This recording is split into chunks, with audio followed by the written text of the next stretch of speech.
we shall meet, but we shall miss it. There will be one vacant chair. We shall linger to caress while we breathe our evening prayers. When a year ago we gathered, joy was in his mild blue eye.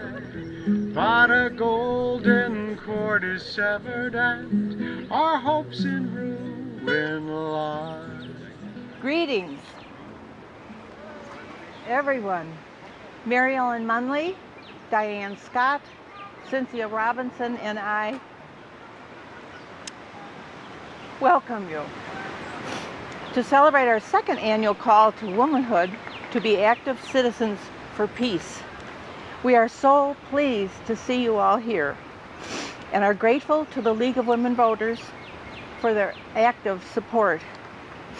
In the U.S., the origins of Mother's Day go back to Julia Ward Howe in 1870 and the first Anna Jarvis, who were outraged by the carnage of the Civil War. Julia Ward Howe understood that women and mothers shape the young, a constituent dimension of their adult responsibility to civil society.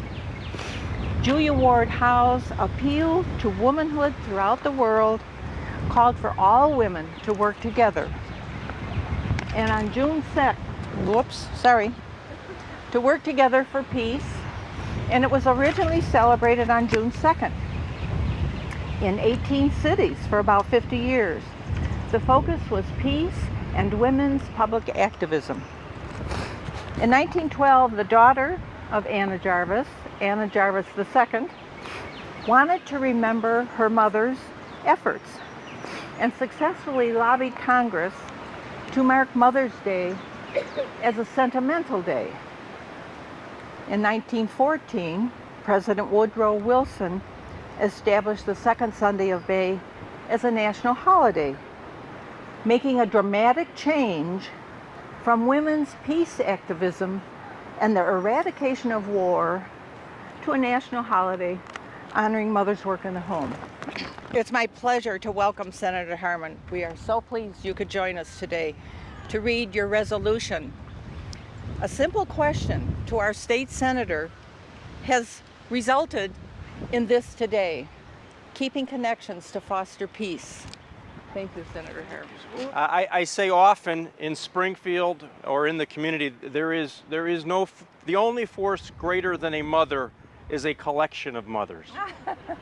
And I cannot tell you how important it is when mothers mobilize for whatever cause it is that brings them together. And that's why it's such a special treat for me to be able to come back from Springfield with this proclamation from the Illinois State Senate to Mothers and Others for Peace. Whereas members of the Illinois Senate are pleased to recognize community groups that dedicate their efforts to public service, and whereas on May 7th, 2016, Mothers and Others for Peace will celebrate Mother's Day history in Oak Park. Therefore, be it proclaimed by the Senate of the 99th General Assembly of the State of Illinois that we recognize Mother's Day History Day to promote appreciation for the many ways mothers enrich the lives of our communities, and be it further proclaimed that a suitable copy of this proclamation be presented to Mothers and Others for Peace as an expression of our esteem. Congratulations.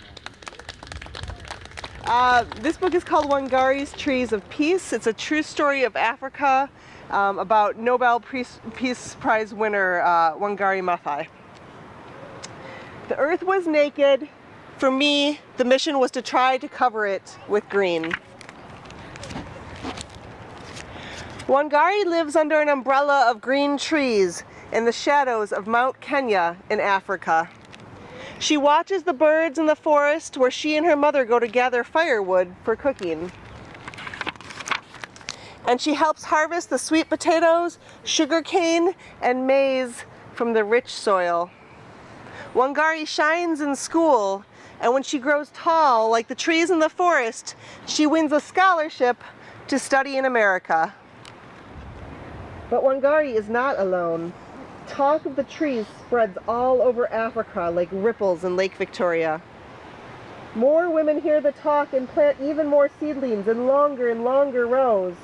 The seedlings take root and grow tall until there are over 30 million trees where there were none. The umbrella of green in Kenya returns. Women walk tall, their backs straight, for now they can gather firewood closer to home. The land is no longer barren. Sweet potato, sugarcane, and maize grow again in the rich red earth. The whole world hears of Wangari's trees and of her army of women who planted them. And if you were to climb to the very top of Mount Kenya today, you would see the millions of trees growing below you and the green Wangari brought back to Africa. So Wangari was awarded the Nobel Peace Prize in 2004 because of her contribution to world peace through the Green Belt movement. In African tradition, a tree is a symbol of peace, so it was fitting when notified of winning the award, one of Wangari's first acts was to plant a Nandi flame tree at the base of Mount Kenya. In her acceptance speech, she said, "We are called to assist the earth to heal her wounds, and in the process heal our own. Indeed, to embrace the whole creation in all its diversity, beauty, and wonder." Thank you. All right. And I'll be happy to see you guys over at the book bike too, and we can check out books and read some more. Yeah, so now I'd like to invite children and any adult helpers that would like to accompany them. If you go here in the corner by the logs behind this beautiful set of trees, you'll be able to make a peace flag to take home with you. Genevieve will be there with more books if you'd like to look at books. So I am a Navy veteran. Before you thank me for my service, I want to come and talk to you about what that means when you thank a veteran with moral anguish for their service. I have more friends that have taken lives, and I'm going to use the nice terms because we have small bodies here, but I have more veteran friends that have taken more lives than people like Jeffrey Dahmer. And every time you thank them for their service because of their moral anguish, it's like you taking a large object and stabbing them in their body and twisting it.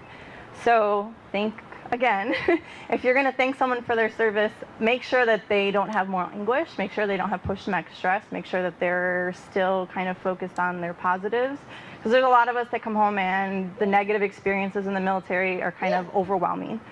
So if you're going to talk to a veteran, we ask that you ask them what branch of service, when they served, where they served, and how that experience was before you decide to thank them. You can thank me for what I do now, that I come home as a veteran for peace, and I talk about what that means to be a part of a community that's highly militarized and that could never picture what this country, let alone this world, will look like without a military. I'm a strong believer that love and compassion is what this country needs to heal from traumas of war. Since the birth of this nation, the U.S. has only seen 21 years without war. That puts the U.S. at over 90% of its time dehumanizing a group of other people over there. But don't worry, veterans are coming home, and we're realizing that we can't be the small percentage of the population who holds these burdens. So again, thank you for listening. Thank you for being on the side of peace.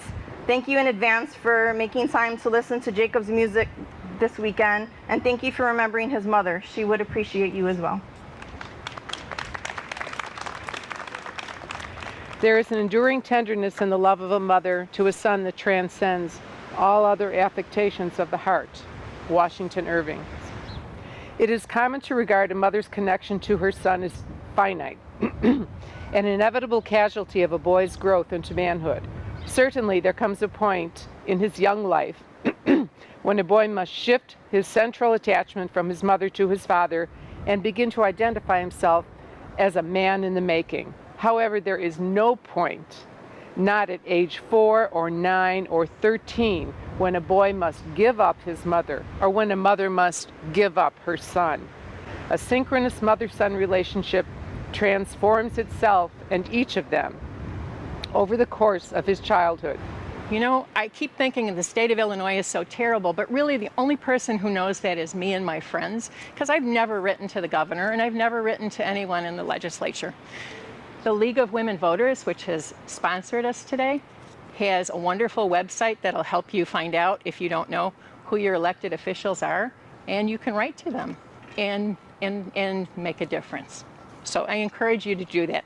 I found a little statistic that said that each phone call to a local office represents 10 people's opinion to that office. An email represents 100 people. A letter represents 500 people. A call to a Washington, D.C. office for a federal official represents 500 people, and a visit represents 1,000 people. So it's not just your little voice. You can make a difference. You may have noticed the 2 drying racks decked with flowers. When we came up with the idea, we liked it because we see it as a blend of women's work over the centuries in and outside the home. We've named it the Sharing Garden. It's our Oak Park take on a piece called The Movable Garden, designed by the New York-based artist Lee Ming Wei. Just as with his piece at the Brooklyn Museum, today we invite you to take a flower as you leave the gathering, on the condition that you will make a detour on the way to your next destination and give the flower to a stranger as a gift. With this gesture, let's share the beneficial effects of gifts like caring, listening, supporting, loving, on both those who give them and those who receive. Cynthia? Very brief poem. Remember, you have to give your flower to someone you don't know. That's the whole point. It's going to make you look at people and go, huh, is he going to want a flower? I'm not sure. Okay, Shel Silverstein, Hugs O' War. I will not play at tug o' war. I'd rather play at hug o' war, where everyone hugs instead of tugs, where everyone giggles and rolls on the rug, where everyone kisses and everyone grins and everyone cuddles and everyone wins. How many roads must a man walk down before you call him a man? Yes, and how many seas must a white dove sail before she sleeps in the sand? How many times must the cannonballs fly before they are forever banned? The answer, my friend, is blowing in the wind. The answer is blowing in the wind.